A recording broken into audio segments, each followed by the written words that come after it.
സാമ്പത്തിക പ്രതിസന്ധിയിൽ ഞെരുങ്ങി KSRTC. Priyadarshini service ഉൾപ്പെടെ 150 ഓർഡിനറി ബസ്സുകൾ ഓടിയില്ല. സ്പെയർ പാർട്സുകളുടെ ക്ഷാമം കാരണം പല ബസ്സുകളും അറ്റകുറ്റപ്പണിക്കായി ഇട്ടിരിക്കുകയാണ്. മാറ്റിയിടാൻ ടയർ പോലും ഇല്ലാതെയും ബസ്സുകൾ വർക്ക്ഷോപ്പിൽ കിടക്കുന്നു. സ്വാന്തന സാജു ചേരുന്നു. സ്വാന്തന, ഖജനാവ് കാലിയാണ്, KSRTC ഞെരുങ്ങുന്നു അല്ലെ? വി.ഡി. സതീശൻ സർക്കാരിന്റെ അഭിമാന പദ്ധതിയായിരുന്നു ഈ പ്രിയദർശിനി പദ്ധതി. നമ്മൾ കണ്ടതാണ് എത്രയധികം ആളുകൾ ആ ഒരു പദ്ധതി ഏറ്റെടുക്കുകയും ചെയ്തു എന്നുള്ളത്. ഏതായാലും പ്രിയദർശിനി പദ്ധതി മാത്രമല്ല, KSRTC മൊത്തത്തിൽ വലിയ സാമ്പത്തിക പ്രതിസന്ധിയിലാണ് എന്നുള്ള വിശദാംശങ്ങളാണ് റോഷിനി എന്തായാലും ഇപ്പോൾ പുറത്തു വരികയും ചെയ്യുന്നത്. കട്ടപ്പുറത്താകുമോ KSRTC എന്നുള്ള ചോദ്യവുമായിട്ടാണ് ഈ വാർത്തകളൊക്കെ വന്നുകൊണ്ടിരിക്കുന്നത്. കട്ടപ്പുറത്താകുമോ എന്നുള്ളൊരു ചോദ്യം വെറും ചോദ്യങ്ങൾ മാത്രമായിട്ട് അവശേഷിക്കുമെന്നുള്ളൊരു കാര്യത്തിൽ ഒരു സംശയവുമില്ല. കട്ടപ്പുറത്താകുക തന്നെ ചെയ്യും. അതിന് ചോദ്യത്തിന്റെ ആവശ്യമൊന്നുമില്ല. എന്താണോ പിണറായി വിജയൻ സർക്കാർ ഇവിടെ ചെയ്തത് അതിന് നേർ വിപരീതമായിട്ട് ചെയ്യാൻ വേണ്ടിയിട്ട് അധികാരത്തിൽ വന്നവരാണ് ഞങ്ങൾ എന്ന് ചിന്തിക്കുന്ന രീതിയിലാണ് പൂക്കികളുടെ പ്രവർത്തനങ്ങൾ. എന്താണോ ഉമ്മൻചാണ്ടി ഉണ്ടായിരുന്ന സമയത്ത് ചെയ്തത് അതെല്ലാം അതേപോലെ ചെയ്യാൻ വേണ്ടിയിട്ടും ഉമ്മൻചാണ്ടിയുടെ അതേ പാതകൾ പിന്തുടരാൻ വേണ്ടിയിട്ടുമൊക്കെയാണ് പൂക്കികൾ അധികാരത്തിൽ വന്നിരിക്കുന്നത്. ഇതൊന്നും മനസ്സിലാവാതെ ഞങ്ങൾ ഇവരെ വിജയിപ്പിച്ച് ഞങ്ങൾ തന്നെ സ്വയം വിജയിച്ചിരിക്കുകയാണെന്ന് പറഞ്ഞുകൊണ്ടിരിക്കുന്ന കുറച്ച് മൂഢന്മാരുടെ ഒരു സംസ്ഥാനമായിട്ട് കേരളം മാറിക്കൊണ്ടിരിക്കുകയാണ്. ഞങ്ങൾ എന്തോ വലിയൊരു കാര്യം ചെയ്തു, പിണറായി വിജയനെ തോൽപ്പിച്ചു വിട്ടതിൽ കൂടി വലിയ എന്തൊക്കെ ഞങ്ങൾ അങ്ങ് നേടി എന്നൊക്കെ വിചാരിച്ചിരിക്കുന്ന ആളുകൾ ഇതൊന്ന് കാണണം. പ്രൈവറ്റ് ബസ് ജീവനക്കാരായിക്കോട്ടെ, KSRTC ബസ് ജീവനക്കാരായിക്കോട്ടെ, എല്ലാവരും ഒരേപോലെ പിണറായി വിജയനെ തോൽപ്പിച്ചതോടുകൂടി വലിയ എന്തൊക്കെയോ ചെയ്തു എന്നൊക്കെ പറഞ്ഞുകൊണ്ട് സ്വയം അഹങ്കരിച്ചതാണ്. എന്നാൽ ഇന്ന് ആ അഹങ്കരിച്ച ആളുകൾ തന്നെ കരയേണ്ടി വരുന്ന ഒരു അവസ്ഥ എന്ന് പറയുന്നത് എത്രത്തോളം പരിതാപകരമാണല്ലേ. അതായത് KSRTC ബസ്സുകൾ പണ്ടത്തെ അതേ വിസ്മയങ്ങളിലേക്ക്, 2016 മുൻപുള്ള വിസ്മയങ്ങളിലേക്ക് തന്നെ തിരികെ പോകുന്നു. കട്ടപ്പുറത്താകാനായിട്ട് പോകുന്നു. എല്ലാം ഒരു ബസ് പോലും ഓടാത്ത രീതിയിലേക്ക് ഇടതുപക്ഷ സർക്കാർ മാറി പുതിയ സർക്കാർ അധികാരത്തിൽ വന്നപ്പോൾ വലിയ ചരിത്ര പ്രാധാന്യം അർഹിക്കുന്ന വലിയൊരു ഇമ്പാക്റ്റ് എന്നായിരുന്നു പ്രിയദർശിനി ബസ്സിൻ്റെ ഒരു വരവിനെ എല്ലാവരും വരവേറ്റത് അല്ലെ എതിരേറ്റത്. അങ്ങനെ പറഞ്ഞപ്പോൾ ഇവരെല്ലാവരും വിചാരിച്ചത് പ്രിയദർശിനി ബസ് വന്നതോടുകൂടി പിണറായി വിജയനെതിരെ ഞങ്ങൾക്ക് പറയാനുള്ള ക്യാപ്സ്യൂളുകളുടെ എണ്ണം കൂട്ടാം, രാവിലെയും ഉച്ചയ്ക്കും വൈകിട്ടും ഓരോന്ന് വീതം ഞങ്ങൾക്ക് പറയാം. ഈ ബസ് നഷ്ടത്തിലാണെന്നുള്ള പല വാർത്തകൾ വരുമ്പോഴും നമ്മുടെ ഇന്നത്തെ CP ജോൺ എന്ന് പറയുന്ന ഗതാഗത മന്ത്രി അദ്ദേഹം പറഞ്ഞൊരു കാര്യമുണ്ട്. KSRTC സൗജന്യ യാത്ര, പ്രിയദർശിനി സൗജന്യ യാത്ര എന്ന് പറയുന്നത് നഷ്ടത്തിലല്ല, വൻ വിജയത്തിലാണ്. ഒരുപാട് സ്ത്രീകൾക്ക് പൈസ സേവ് ആക്കാൻ പറ്റി. ഒരുപാട് ആളുകൾക്ക് ഇതുകൊണ്ട് വലിയൊരു ഗുണം നേടാൻ സാധിച്ചു, വലിയ ഇമ്പാക്റ്റ് ഉണ്ടാക്കാൻ സാധിച്ചു എന്നൊക്കെയായിരുന്നു മെഴുകുന്നത്. ഇന്ന് എന്ത് പറ്റി ജോൺ സാറേ അതേപോലെ തന്നെ മേനോൻ സാറേ ഈ രീതിയിലുള്ളൊരു അവസ്ഥയ്ക്ക് കാരണം എന്താണ്? അതും പിണറായി വിജയനാണെന്ന് വേണമെങ്കിൽ നിങ്ങൾ പറയാം. ടെൻഡർ പുതുക്കാതെയും അല്ലെങ്കിൽ ബസ്സിൻ്റെ ഫിറ്റ്നസ് സർട്ടിഫിക്കറ്റുകൾ എടുക്കാതെയും കേന്ദ്രവുമായിട്ട് ഡീൽ ഉറപ്പിക്കാതെയും ഒക്കെ ഇടതുപക്ഷ സർക്കാർ നാശത്തിലാക്കി വെച്ചിട്ട് പോയെന്ന് വേണമെങ്കിൽ നിങ്ങൾ മെഴുകാം.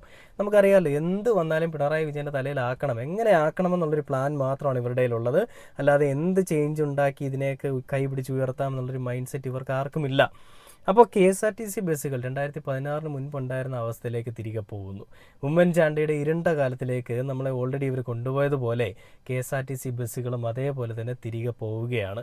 നമ്മൾ ഇനിയും KSRTC ബസ്സുകൾ ഒരുപാടെണ്ണം ഇങ്ങനെ കട്ടപ്പുറത്ത് തുരുമ്പിച്ചും ഇങ്ങനെ നശിച്ചും പെയിൻ്റ് ഇല്ലാതെയും ഒക്കെ കിടക്കുന്ന നമ്മൾ കാണേണ്ടി വരും. ഇതൊക്കെ വെറും വിസ്മയങ്ങളുടെ തുടക്കം മാത്രമാണ്. നിങ്ങൾ എന്താ വിചാരിച്ചത്? ഇനിയും ഒരുപാട് വിസ്മയങ്ങളുണ്ട്. പൂക്കികൾ പലപ്പോഴും ചോദിക്കും, നമ്മൾ കേട്ടിട്ടുണ്ട്, വേണോ വിസ്മയം ഇനിയും എന്ന് പറയുന്നത് പോലെ ഇതും ഒരു വിസ്മയത്തിൻ്റെ ബാക്കിയാണെന്നേ. നമുക്ക് എന്തായാലും ആ ന്യൂസിൻ്റെ ബാക്കി ഒന്ന് കേട്ടു നോക്കാം. KSRTCയിൽ ഏതാണ്ട് 150ഓളം ഓർഡിനറി സർവീസുകൾ മുടങ്ങിയിട്ടുണ്ട് എന്നുള്ളതാണ്. അതിൽ 100-ലധികം സർവീസുകൾ പ്രിയദർശിനി സർവീസുകളാണ് എന്നുള്ള കാര്യമാണ് റോഷിനി നമുക്ക് ഇപ്പോൾ വ്യക്തമാക്കുകയും ചെയ്യുന്നത്. ഇതിൽ ഏറ്റവും പ്രധാനമായി സർവീസുകൾ മുടങ്ങാനുള്ള കാരണം ബസ്സുകളുടെ കുറവ് തന്നെയാണ്. പല ബസ്സുകളും KSRTCയിൽ വലിയ കുറവ്, ക്ഷാമം നേരിടുന്നുണ്ട് ബസ്സുകളുമായി ബന്ധപ്പെട്ട്. അത് മാത്രവുമല്ല, ഇനി ബസ് ഉണ്ടെങ്കിൽ തന്നെയും റോഷിനി സൂചിപ്പിച്ചതുപോലെ അതിന്റെ ടയറുകൾക്കൊക്കെ തന്നെയും പല ബസ്സുകളുടെയും ടയർ തേഞ്ഞു തീർന്ന അവസ്ഥയാണ്. പുതിയ ടയർ വാങ്ങി ഇടാൻ പോലുമുള്ള സാമ്പത്തിക ശേഷി ഇല്ല എന്നുള്ള കാര്യമാണ് എന്തായാലും മനസ്സിലാകുകയും ചെയ്യുന്നത്. പല ബസ്സുകളും ഈ ടയർ മാറ്റിയിടാൻ കഴിയാതെ സ്പെയർ പാർട്സുകളുടെ ക്ഷാമം മൂലം ഈ ഗോഡൌണുകളിലും മറ്റുമൊക്കെ കിടക്കുകയാണ്. ഇപ്പോൾ കൃത്യമായ സാമ്പത്തികം അതിനുവേണ്ടി ഉണ്ടെങ്കിൽ മാത്രമേ ആ ടയറുകളൊക്കെ മാറ്റിയിട്ട് ആ ബസ്സുകൾ സർവീസിന് വിധേയമാക്കാൻ കഴിയുകയുള്ളൂ എന്നാണ് KSRTC ഇപ്പോൾ വ്യക്തമാക്കുന്നത്.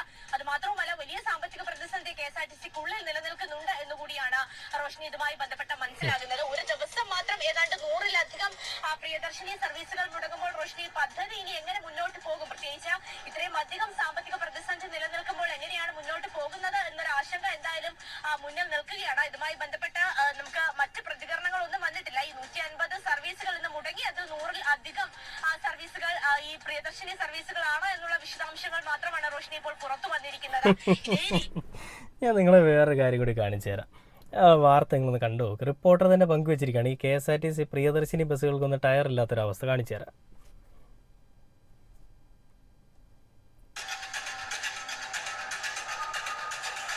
കണ്ടില്ലേ, പ്രിയദർശിനി ബസ്സുകളാണ് ഈ കിടക്കുന്നത്, ഒന്നിനും ടയറില്ല.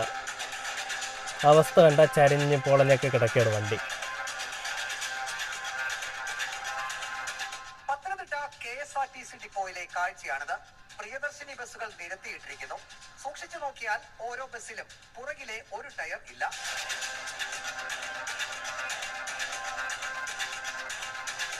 ഡിപ്പോയിൽ ടയർ ക്ഷാമം രൂക്ഷമാണ്.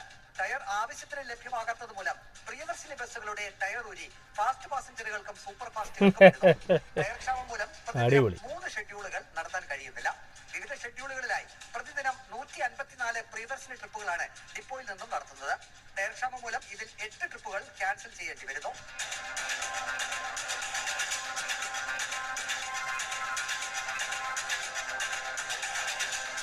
KSRTC ഏറ്റവും ഒടുവിൽ ടയറുകൾ കണ്ടില്ലേ, ടയറുകളൊന്നും തേഞ്ഞ് മാഞ്ഞ് പോയതൊന്നും അല്ലെന്നേ, സിറ്റി ഫാസ്റ്റായിട്ട് ഓടുന്ന ബസ്സുകളിലേക്ക് ഊരിയിട്ടിരിക്കുകയാണ്. അതായത് സൗജന്യ യാത്ര എന്ന് പറയുന്ന ബസ്സുകൾ ഓർഡിനറി ബസ്സുകളാണ് നമുക്കറിയാം. സിറ്റി ഫാസ്റ്റ് എന്ന് പറയുന്നതെല്ലാം ഫണ്ട് പൈസ പിടിക്കാൻ വേണ്ടിയിട്ടുള്ള ബസ്സുകളാണ്. അതിൽ കയറി കഴിഞ്ഞാൽ പൈസ കൊടുക്കണം. അപ്പോൾ ഈ പ്രിയദർശിനി സൗജന്യ യാത്ര എന്ന് പറയുന്നത് തുടക്കത്തിൽ ഇവർ ജനങ്ങൾക്ക് വേണ്ടിയിട്ട്, അല്ലെ ജനങ്ങളുടെ കണ്ണിൽ പൊടിയിടാൻ വേണ്ടിയിട്ടൊരു സാധനം പറഞ്ഞ വാക്ക് പാലിക്കണമല്ലോ, ഒന്നും പാലിച്ചില്ലെങ്കിൽ ഇതെങ്കിലും പാലിക്കണമല്ലോ എന്നുള്ളൊരു ആഗ്രഹത്തിന്മേൽ ചെയ്തതാണ്. അപ്പോൾ ഇനി എന്തായാലും പ്രിയദർശിനി സൗജന്യ യാത്ര എന്ന് പറയുന്ന ബസ്സുകൾ ഓടിത്തുടങ്ങുന്നത് നമുക്ക് കാണാൻ പറ്റില്ല. അതിനും അവസാനമായിരിക്കുകയാണ്. അതിൻ്റെ ടയർ ഊരി മറ്റുള്ള വാഹനത്തിലിട്ട് കഴിഞ്ഞാൽ കുറച്ചുകൂടെ പൈസ ഉണ്ടാക്കാൻ പറ്റും.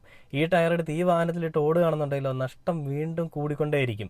അങ്ങനെ നഷ്ടം വിളിച്ചു വെക്കാൻ, അല്ലെ നഷ്ടം വരുത്തി വെക്കാൻ താല്പര്യമില്ലാത്തതുകൊണ്ടായിരിക്കണം പൂക്കികളുടെ വിസ്മയങ്ങളിൽ ഒന്ന് അവിടെയും ചെയ്യുന്നത്.